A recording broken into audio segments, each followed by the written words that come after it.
Gregorio del Pilar. Si Gregorio del Pilar ang binansagang bayani ng Pasong Tirad at pinakabatang general sa himagsikang Filipino.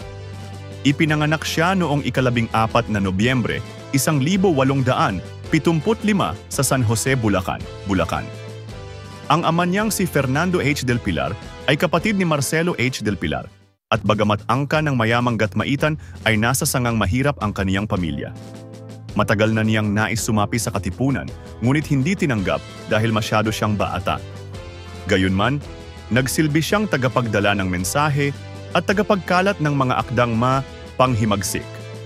Nang sumiklab ang himagsikang Filipino, tumakas palabas ng Maynila si Goyo at tinanggap na ring kasapi ng katipunan. Unang nakilala ang kagitingan ni Goyo sa Labanang Kakarong, isang lugar sa Pandi, Bulacan noong 1 ng Enero, 1977. Dahil dito'y nabigyan siya ng ranggong tinyente. Kinagulatan siya sa pag-asinta ng revolver. Sa kaniyang kahusayan, sa pakikidigma ay itinaas ang ranggo niya sa tenyente koronel. Kabilang siya sa lumagda sa konstitusyong biyak na bato at sa maliit na pangkat na isinama ni Aguinaldo sa Hong Kong, kaugnay ng pansamantalang kapayapaan. Kasama rin siya ni Aguinaldo nang bumalik sa Pilipinas. Sa Cavite, hinirang siya ni Aguinaldo bilang diktador ng Bulacan at Nueva Ecija.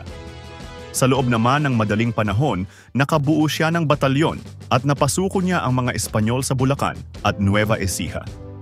Itinaas siya ni Aguinaldo sa ganap na general at noong inaugurasyon ng Kongresong Malolos ay pinanguna siya sa paradang militar. Kasama ni Aguinaldo si Goyo sa pag-urong mula sa Bayambang, Pangasinan hanggang makarating sila sa Ilocos Sur.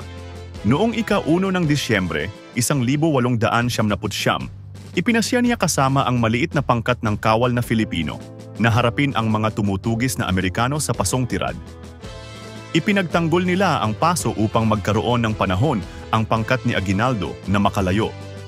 Kasama si Goyo sa mga nagbuwis ng buhay sa labanang iyon bago nakuha ang Pasong Tirad.